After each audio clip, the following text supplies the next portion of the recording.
Hello and welcome to the Ireland on the Fly podcast about the people and places of fly fishing in Ireland. We've got the first of our season review episodes this week, and we're focusing on brown trout with River Nore guide Dan O'Neill, who will be giving us the lowdown on his local river as well as those nearby, including the Kings and the Suir.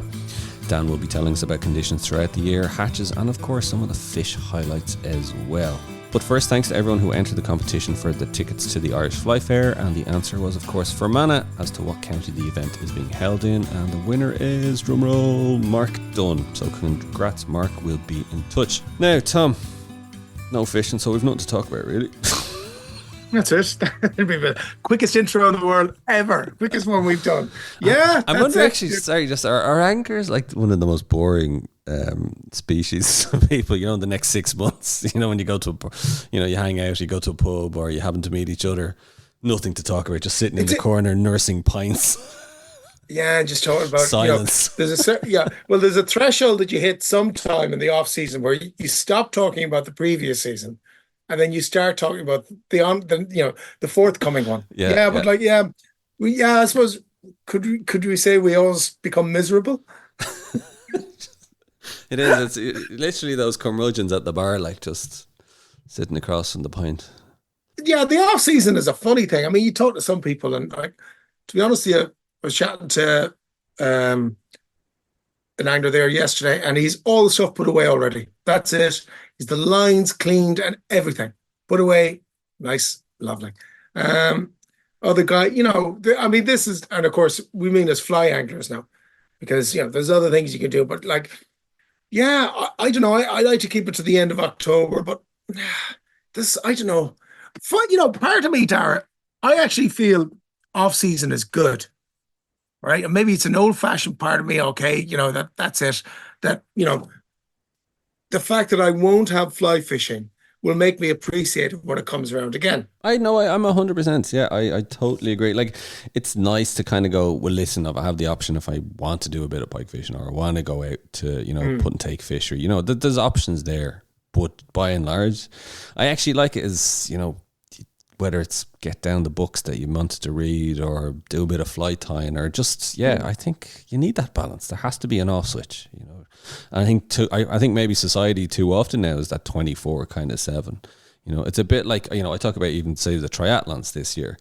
It finishes pretty much in September because of the weather. That's it. So there's no more triathlons to be done now until pretty much May. So what you can do is just kind of keep your training tipping over. Just ticking over nicely. Now don't get me wrong, there's a couple of Ironman competitions around the world. Like I have a friend going over to Portugal next weekend doing that. Like, they still have the nice weather, but it will taper off. But there's just something nice that you can just go, do you know what? I'm not worrying about having to, get up and prepare and compete and all this kind of stuff. Just relax, just keep tipping away. And I suppose I look at it the same with the fly fishing. I'll just keep tipping away at it, whether it's, like I said, the reading, fly tying, whatever, that it's just whatever, yeah. You're not under the pressure of, it's the season, I have to be out, I haven't gone out and it's been all the conditions, where am I, what am I doing, Yeah, well, it was a bit like us in September when you're talking, oh my God, it's getting near the end, we've got to do it now. But now you've hit the comfort stage now. That's it. Yeah, don't have to rush, don't have to do anything. Yeah, no, and to be honest, I find something very, I don't know if I'd go so far to say it's therapeutic, very comforting about getting all my gear. And I do put it away nicely. I know some guys don't. Could I recommend to the guys, if you don't do, please do, because you can lose flies and things. You lose a lot of things by poor storage. Yeah. That's our tip of the day. But definitely, I find it really nice. I just sit down, I put everything away. I'll check the boxes. The one thing I do is check your fly boxes. If there's any dampness at all, you can lose some really good patterns. There's nothing worse than that. They go for a couple of patterns and rust at the barb or whatever at the turn. But no, I just love it, and I put everything aside, put it in the boxes away, and then I can't wait.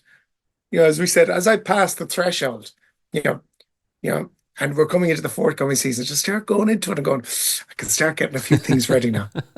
And it doesn't be long coming, in fairness. So enjoy the downtime. That's the but another thing you said there is very interesting. I've already picked out a couple of books. Yeah, I have my Amazon list, and I every time, throughout the year, I'll be going through it and I go, yeah, put that on my list. And then I always pick a few for myself, and just, it's nice, put the feet up by the fire, look forward to it, and That's it. something different, but still keeping fly fishing in the background, of course, no matter what. Oh God, yeah. That's it. Right. Well, listen, let's get back to this week's guest anyway, and for the brown trout review of the season. We're going to be doing that for the next couple of weeks, so loughs and salmon as well, so stay tuned for those. But we spoke to Dan O'Neill, the guide on the River Nore, who gave us his brown trout season review. It was very, very slow to start. We had extremely high water levels, kind of March, April, May. But when it did get going, we had some great trout. We had some great days, and even when the water was high at the start of the season, it just took, I suppose, in a way, I think some of us did anyway. We were kind of sulking for the first couple of weeks, feeling how hard done by we were, waiting for a long off season, and then when we got there, the water wasn't right. But look, you just adjust, Actually, so I think that's a very good way of describing it, actually, I think, Dan, because there is that bit of it, isn't it? Because you're like all expectation and the weather's crap. You're like, oh, you kind of go down with the fishing rod and you're sulking and looking and drinking coffee, looking at the river. But, after the first week passes or the second, you kind of, let me see, what do they say? They say, don't fear the storm, learn to dance in the rain. So It was just a matter of going down and adjusting to it and getting there. But I did, and from the 17th, I was out on the 17th actually with an American man. We managed some trout, all right, nymphing just up along George's Wall. And then again, we were just covering a lot of ground, fishing little kind of pocket waters and stuff. The trout, the takes were very, very subtle. But yeah, look, we got fish, we had a good time. And like I said to you, as the season moved on, it was probably, I would say, June or July before we got anything that was worth talking about in relation to dry fly. It definitely pushed on a little bit. The water then, of course, we spent another week feeling hard done by, or I did, I should say, when the water levels dropped down extremely low. And everyone was, where are the fish? There's no fish in the river, but I mean, they're somewhere. So we spent some time as well looking for those. And where were they? What's that? Where were they? So mostly in a lot of the runs, especially along the stretch of Mount Juliet anyway, there's the deeper side is always on one side of the river, if that makes sense. So they were always along the channels, the deeper channels. But what I found is people tried to kind of crash in on top of them, of the trout. They were trying to get a little bit too close. So we had to kind of fish them a distance because the water was so shallow. And then times as well mattered hugely, because there's a couple of runs there that are shadowed by huge trees. So you would try and hit those before the sun hit the pool. The same with salmon. Before the sun hits the pool, you want to get in fishing. But again, like I said, we found fish anyway, so we caught a few. So we didn't do too bad. And hatches, what were they like? Hatches it was probably the end of June and July. We got some really, really good evening hatches. And I think, to be honest, I feel they were probably a little bit stronger than last year's. Okay. At the same time. What are you looking at there, Dan? What hatches of what? What are you looking at? Sedges. There was loads of sedges, kind of at the end of July, August, olives, that kind of thing. So we had gnats, we had ants as well for 2 days, which was great fun. Come here with the ants now. Here, I love asking this around. After the fall of ants, right? Yeah. Let's say and it's generally in the evenings you get them, isn't it? Yeah. Do you find that following a fall of ants that the fish go quiet for a day or two? They go quiet? Yeah. Oh, definitely, yeah. Yeah. I probably should have mentioned, that's why I said to you, we had a hatch of ants. So yeah, once they do, the fish definitely go quiet, yeah. Is that because they've gores themselves? No, there's an acid in them or something. Oh, right. Oh. Yeah, it was Roy Pierce, who's been on the show with me. He told me this. Now, what he used to find, Roy used to manage the Costello from Oil Fishery. Yeah. And he always said whenever there was a fall of ants, the sea trout actually would go on them. But he said you could follow the following day because they would have records. The fishes would go down. Yeah. And he maintained there's a type of acid in them, and they just get an upset stomach, which, they're hungover. That's an interesting one. That'll make for some interesting conversations next year when I have fall of ants. But that's really interesting. But definitely you find that after a fall of ants, definitely. It goes quiet. Absolutely, 100%. Yeah, that's exactly what it that makes sense now. Yeah. I I must actually pay a little bit more attention to that now next year. Right, there you have it. Yeah. Yes. And how did because obviously a lot of clients that you would have been guiding, some would have been, people would be newbies just trying out. Yeah. Did you find it that bit harder to try and get them on fish, or it was harder to kind of? Yeah, it always is a little bit harder with people that are new because, again, like I mentioned, sometimes you have to cast, a little bit further. They're not kind of on top of you. The smaller ones that take at your feet, but if they're looking for something for a picture a little bit bigger, the cast is just a little bit longer, and the approach, I suppose, has to be different and a little bit more wary when you're going to them. So I kind of stay very close to the person, and we really slowly edge our way in. We start what I call the worst water and work our way slowly into what we call the better water, and fish it that way. So that's the approach I would take with them. And again, we were lucky enough. We got some fish. I think the biggest fish I had on the Nore this year, well, I didn't. It was a guy I was guiding had a 46 centimeter brown trout, which for the Nore, lovely. That's a beautiful fish. It was a great fish, yeah. And it was. What did you get him on, Dan? What did he get him on? Or they? He got him on something he had tied up himself. It was I don't even know what the name of it was. It was, now I have two of them. I should have actually brought one to show you. But, it was like it was based on a sedge. And there was an awful lot of CDC in it, and a small little bit of just off the bend of the hook, there was a couple of little kind of, what do they call it? Flash boat, the little sparkly stuff had it on it. But I had seen the fish I saw the fish about 2 weeks previous when the water was low. And what happened was, on the day, it was a Saturday, on the Friday lunchtime, we had some rain, and the water came up about 12 or 13 centimeters. It just came up a little bit. And when you look at a river, sometimes when it gets that bit of fresh water, it has that kind of a grayish tinge, not real fresh kind of look to it. So we went down. I didn't even think in my head about this fish being there. I just remembered he was there, but we weren't targeting him or anything. And there was a tree, I remember, just coming into the water. It was an oak tree that had fell, and it was in the water, and the fish had just been off that. So I'd say on about his sixth cast, this man hit this fish anyway. The fish came up, took the fly, he hit it, it turned, and initially I thought it was either a sea trout or a grilse. I said, there's no way this can be a brown trout here. So it was going crazy, and then it flashed, and I saw the gold flash, and I thought, we have a trout. But the minute he saw it, he panicked, and the fish swam in between his legs and out behind him. So I'm there with the net trying to scoop him. He was trying to pull the rod up. I'm looking at the top of this sage rod, waiting on a pop. And eventually, anyway, we got the net under it, and he got his trout. But it was an absolutely beautiful trout, marvelous condition. Great to see the minute. But I was even, to be honest, a fish that size, I was a little bit surprised myself now to see one that size along there. What's that in old money? 46 centimeters. What's that? Wait, two and a half. Is it? Yeah, probably around that. Yeah. It's definitely 2+. Yeah. Definitely 2+. Nice. Yeah, it has to be. And easily, and if it was chunky, definitely, Yeah. It was a beautiful fish. He was very happy now. The man was actually 86. I had him fishing for a week. Class. Brilliant.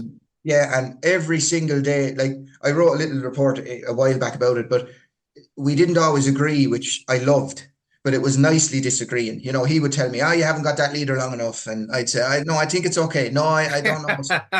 I'd take it and I'd be messing with it and say, right now, there you go. Is that okay? Yeah, that's perfect. We'll go with that. And sometimes I'd give him a pattern and he'd use it, and he'd give it 2 casts and say, no, the fish don't like it. But with his patterns, he was giving them 10 casts. But it was brilliant. I really enjoyed it.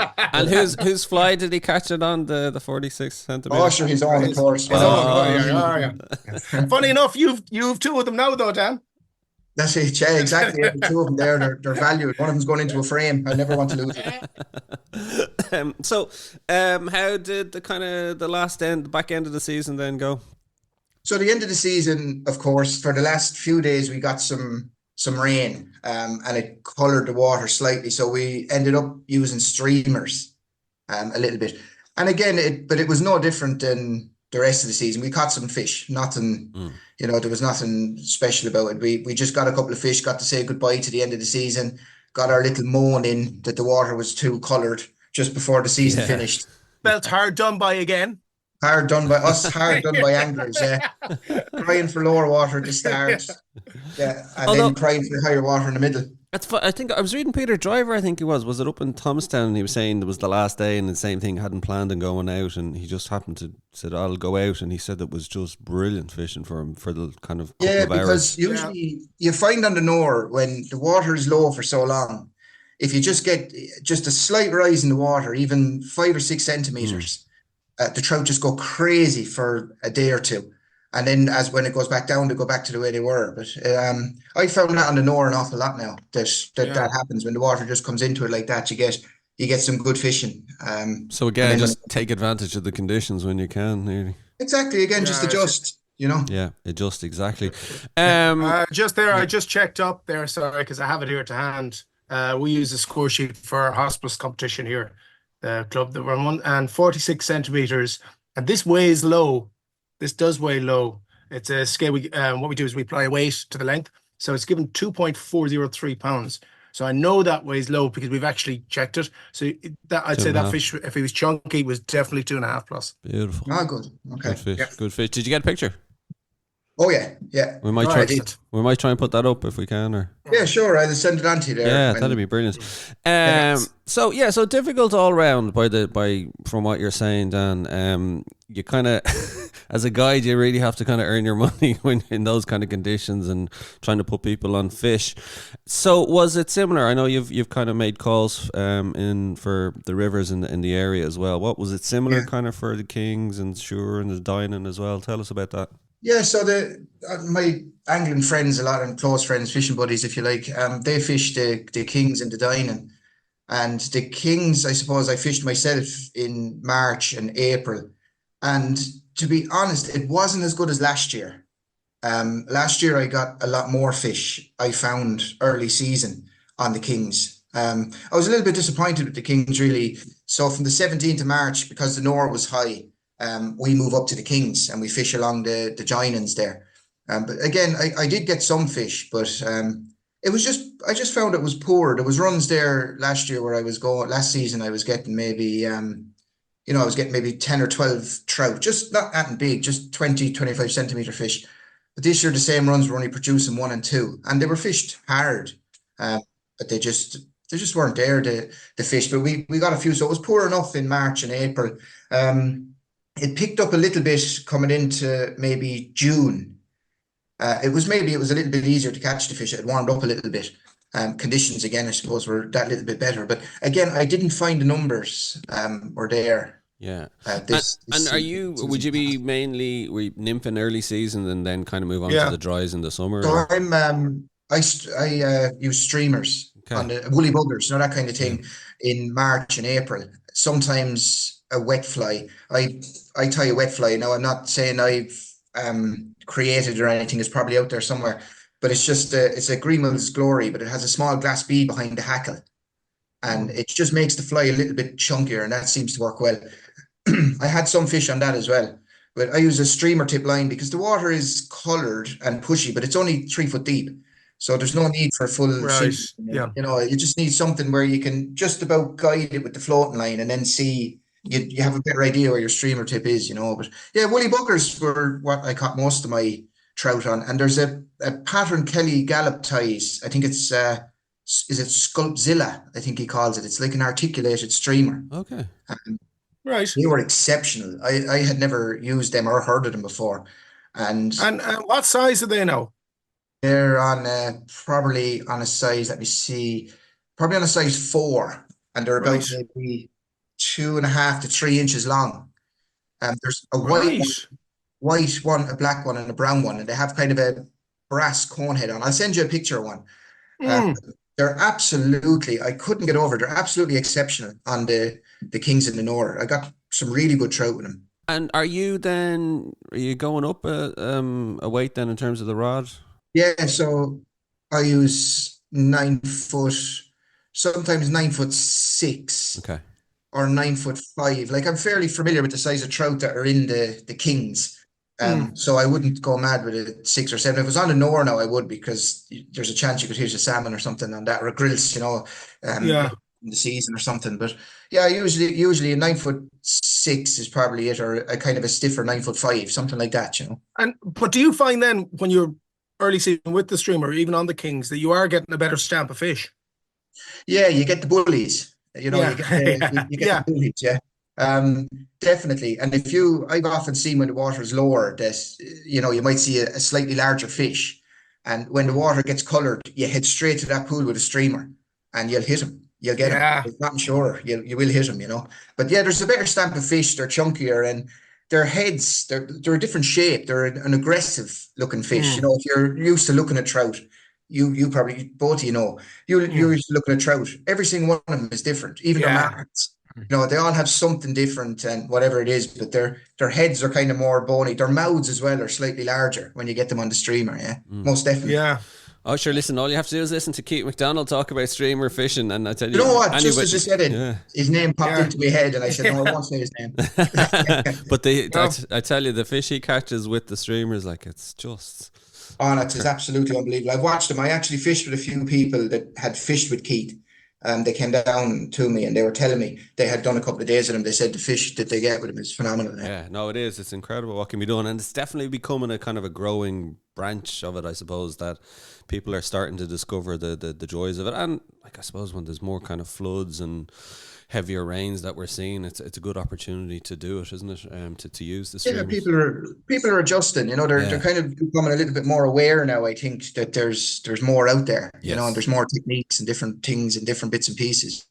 Exactly, and like you said at the top, Dan, it's adjusting to the conditions, and I think we're having to do that more and more because of the way the seasons are going, the way the conditions are going, the way it's going from one end to the other.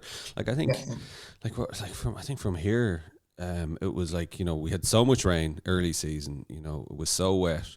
And then I think, probably May might have been the last bit of flood. And then it kind of came again in September. So you had like one extreme to the other in terms of the season. And it is getting more difficult in that sense.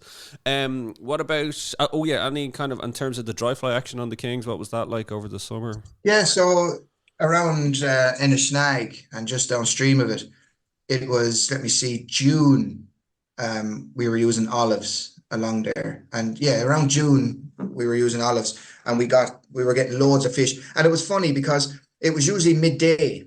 It was kind of between 12 and 2 that we got really good dry fly fishing, and then in the evening time it kind of switched to the Nore. You could go to the Kings in the evening time. Now, I'm not saying you wouldn't get fish on the Kings, but I'm just saying it was a little bit better, we found, on the Nore in and around June for whatever reason. But between 12 and 2, I mean, you couldn't put a cast wrong in the places we were going on the Kings. It was phenomenal fishing. It was really, really good now. And this coincided with the hatch of olives, yeah? Yeah. We were getting kind of a midday hatch along there. So the stretch we fish down here in the Kings, it comes through a woods. So it's under a forestry canopy as such. So it's very, very humid. And it's a little bit warmer, it seems, in there. And usually around 12 and 2, it gets really, really warm in there and hot. So maybe that had something to do with it too, That's and interesting. that's why we were getting better fishing. Did you find the evening rise on the Nore, for example, would it peter out quite quickly? Are you finding it's getting shorter? Yeah, it happens quickly, and you know what? Nearly from week to week, August, September, you could notice it getting shorter. You went from windows of maybe 45 minutes to an hour, right down to half an hour or 20 minutes in the space of a month. You could really notice that it was getting less and less. And it was very, like, it wasn't like every evening. I remember years ago when we'd go to the barrow with my dad with the bubble and fly when I was younger, the rise happened at a certain time and finished at a certain time. But you had 2 or 3 hours of action, like just constant throwing in the You could only wish sometimes you could kind of teleport back with the fly rod and just give it a go and see. Yeah. No, I've seen that on the shore, like that, and I'll come on to that and ask you about it, Dan. Is I've seen that myself. Is that it could be sometimes just 15, 20 minutes, and that's it. It's gone. Yeah. No, you're definitely right. It was very, very. It was unpredictable, is what it was. You could never say it to someone, "Oh, look, it's we'll go down this evening now." It could be absolutely perfect during the day. You go down that evening, it just does not happen. You're waiting on it to happen and waiting. And would you think that correlates with a decrease in a hatch of fly? Can do, but I mean, it's hard to know. Like, I went down some evenings there, and the flies were absolutely everywhere. Okay, yeah, It was a great hatch. But it just no, not often. What you're saying is sometimes the hatchet flies didn't come. So what you're saying is right too, you know. That came into the kind of the unpredictability of the hatch. You could never depend on it. You know, sometimes the flies were there, but the fish weren't. Sometimes the fish were there, but the flies weren't. It was very different, yeah. I know my experience just when I was out in the shore, it was mainly daytime and it was kind of back end, and there was a lot of flies hatching, but very few fish rising. And that's what I was saying. They were only kind of occasional. It wasn't like a steady kind of, you know, sometimes when the hatch is on and you're thinking, right, we're on for it here, like, and here we go. And you're looking, and I know that from talking to others. So give us, so you were speaking to other anglers just about the shore, Dan. What were you? Yeah, speaking about the shore. So I have you had George Cavan on recently there. I have a very good friend of his called Mick Lynch. The salmon whisperer, they call him in the club. But, Mick anyway is a character, but he rang me a couple of times to go down. He has a piece of water there near Clonmel that he fishes. So he brought me down a couple of times to do some fishing. And he had a fly he had got off someone called the Honda 50, which was, have you heard of that? I've heard of it. The Honda 50, yeah. So this fly anyway, he had a box of these Honda 50s anyway, and he gave me some of them, and we done some dry fly fishing, and we had a good evening, in fairness. To be honest with you, the fish on the shore are a lot bigger on average than the ones on the Nore. You know, there's a bigger stamp of trout on the shore than there would be in the Nore.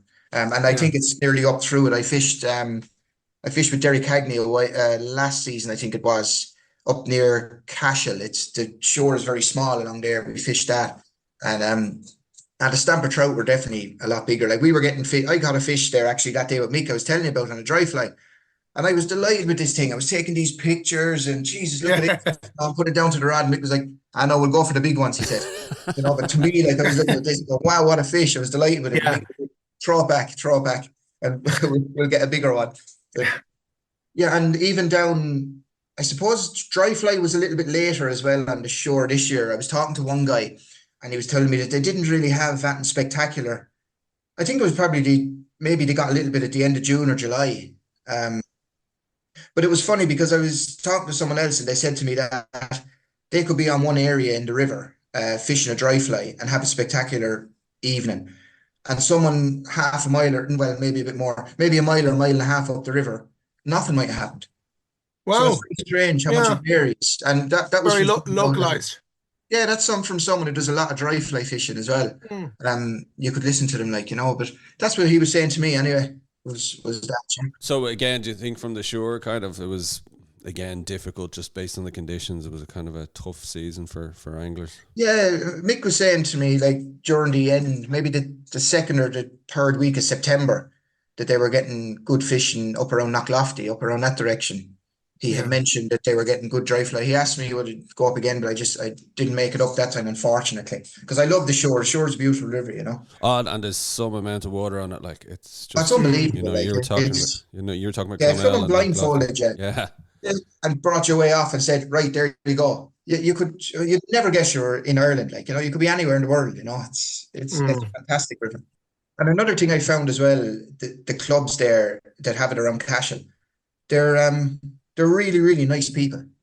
Like, they're genuine people. They really want to help you, you know, and they want you to catch a fish. I went up there one day, and they brought me down, and a couple of them, and we went fishing, and they were just really nice people, you know. They look after you, and they were talking to a couple of farmers came down and just, will you keep us an old trout? And the guy I was with said, well, we can't know at the moment, and made up this excuse anyway because he didn't want to kill a fish, which was nice, you know. Yeah. But yeah, this lady or whoever she was anyway wanted a trout for her tea, but he gave every excuse he could anyway not to keep one, and he succeeded. So cool, man. Well, I find as well, I think, Dan, is because there's so much water, it's not overfished. You know what I mean? That it's not people. You know, if you come across people on the bank, it's it's no big deal. You kind of move on, and there's so much stretch that you can kind of pick and choose from. Now, obviously, there's a couple. Okay. I'm going to throw something out here. So, the Suir, best trout river in Ireland.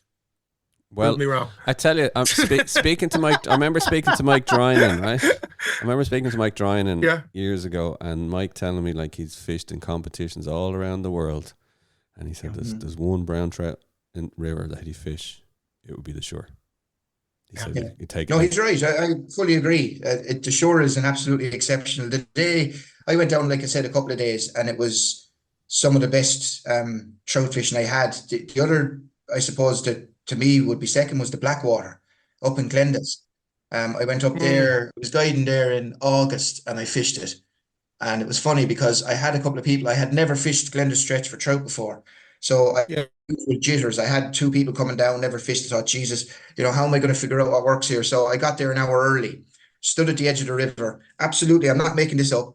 I put on a pheasant tail. I put on Yeah. just a clink hammer, and I said, right, I'll have one cast. First cast, bang, trout. No, absolutely no lies. So I went back and I thought, right, grand, they're taking pheasant tail. Then my mind started playing tricks on me, and I thought maybe that was fluke. Maybe that wasn't Yeah. I need to go back down again. So I went back down again, and on about the third cast, bang, I had another trout. So I thought, right, that's it. And I said, no, I'll get one more.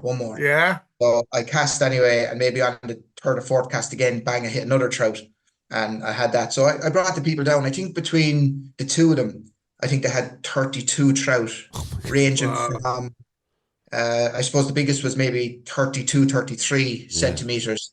Most of them were around kind of 25, but exceptional trout fishing. But the ones on the shore are definitely, they're a bigger stamp of trout for sure. Oftentimes I've been fishing there with the salmon rod. You'd have the 9-10 race, and the Yeah. fly goes, and for half a second you think, and then you're off another Ah. trout. Get off!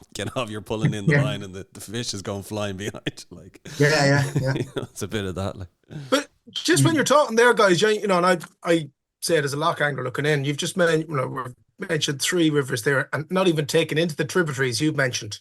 There's 3 fantastic trout rivers. Isn't Oh, it? yeah. Yeah. Just, between the Nore, your own stretch, and not even mention the tributaries there, the Suir and the Blackwater. Yeah. Don't we really have a couple of jewels there, don't we? oh, 100%. We do, and I tell what I find with when I have American people out, like they say to me, "What rivers have you got?" And I say, "Oh, well, we have the Nore. I usually fish. There is the Blackwater, but I find it a long drive." And they said, "Oh, how long is that?" And I said, "Well, sure, it's probably like an hour." Sorry, Should they go for milk? That's what they do. yeah, exactly, yeah. And one lad lived in Maine, and he was telling me if he wants to go to the shop, it's a 45-minute drive there and 45 back. He said he doesn't think about it, but it's just that, I don't know, it's strange because, some of them say to you then, I drove around the island there 2 days ago and there was some lovely rivers and they're naming off these rivers. And I thought, Jesus, that's a day away, but they don't mind the traveling. But I think as well, that's it, Dan. We have so much good water on our doorsteps generally. I remember when we were chatting to George Kavanagh, like him coming from England, and he's like, there's so much brilliant rivers, for the salmon, isn't it? Yeah. But then, the funny thing is though, Tom, I find for so much stretch of the river, say for the Care waters, I always end up going back to the same beach. Always you're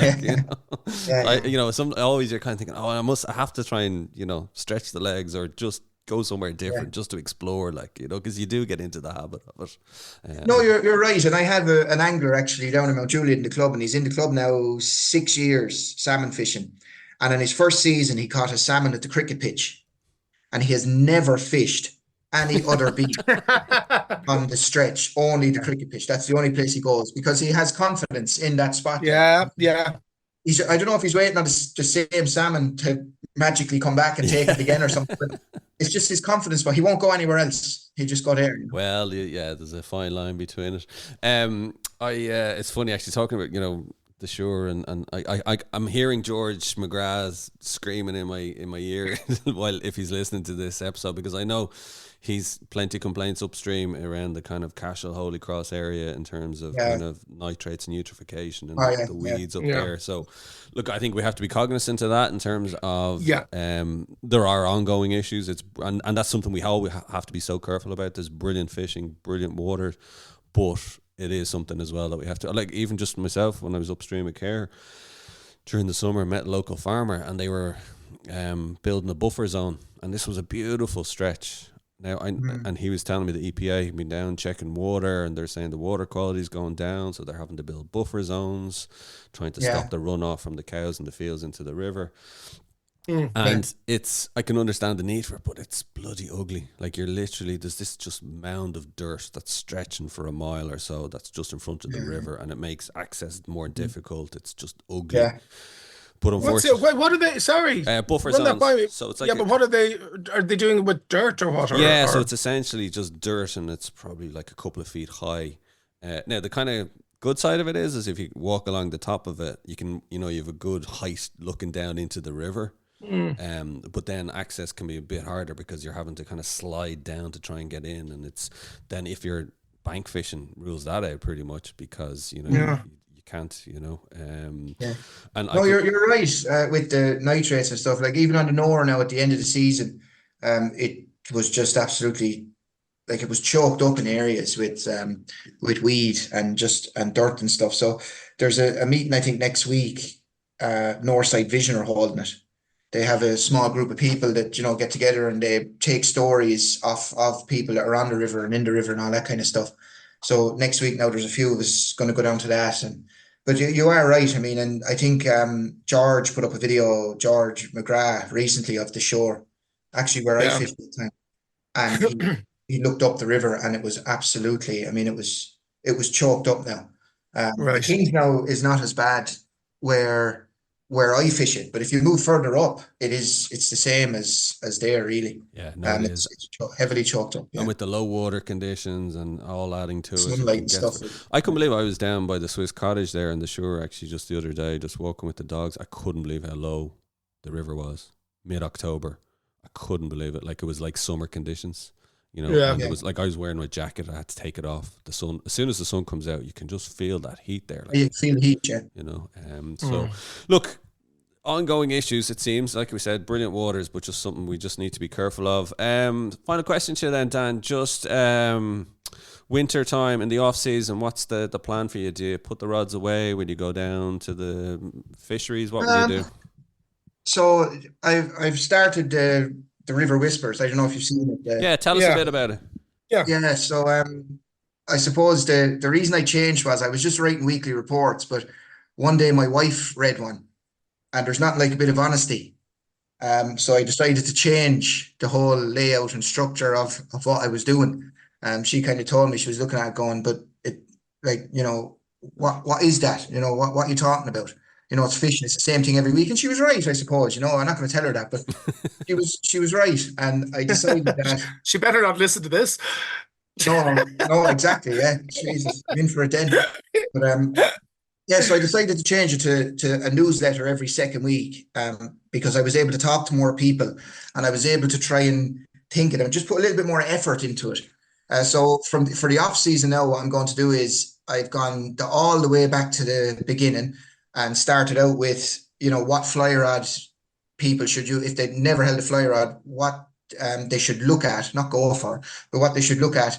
So 9'5" weight is generally what we use. It's the vanilla, as we call it, down around here. So maybe start with that. And then next week or the next edition, we'll look at fly lines. I do a section on coarse fishing as well. I do a lot of coarse fishing with my son in the winter time. And then I suppose getting ready for the Irish Fly Fair as well, which is upcoming. So I have a demo slot with Ray McKeeman this year on both days. I'll be with Cadence and that guy as well. But it's just kind of casting and giving as many people as I can some free tuition Saturday mornings or something. Because to be honest, as an instructor, it's more beneficial to me to work with someone who has absolutely no experience or a little bit of experience, because it brings me on, because it helps me to kind of navigate different ways to kind of solving different problems that people have, so it's really beneficial, and it keeps me in sharp, because I don't want to get to the 17th of March and not have done anything with a fly rod. And I actually have my double-handed exam in March with that guy, so I'm studying for that as well at the moment. Best of luck with that. You're busy. Yeah, best of luck with that. Well, and there'll be pike along the way somewhere, I'm sure. Yeah, exactly. So different enough to keep you busy. Well, listen, Dan, thanks a million for joining us. Thanks a million for the update as well. It's been great getting the information and kind of overview from everyone. And we might see you at the Fly Fair, and I'm sure we'll talk to you next season as well, see how things are going. So thanks a million for joining us. Perfect. Thanks very much, lads. Our thanks to Dan for joining us on the show. And don't forget to rate, review and follow the Ireland on the Fly podcast on Apple, Spotify, or wherever you get your podcasts from. Plus you can keep up to date on IrelandOnTheFly.com as well as on Instagram, and myself and Tom will be back with another episode about the people and places of fly fishing in Ireland.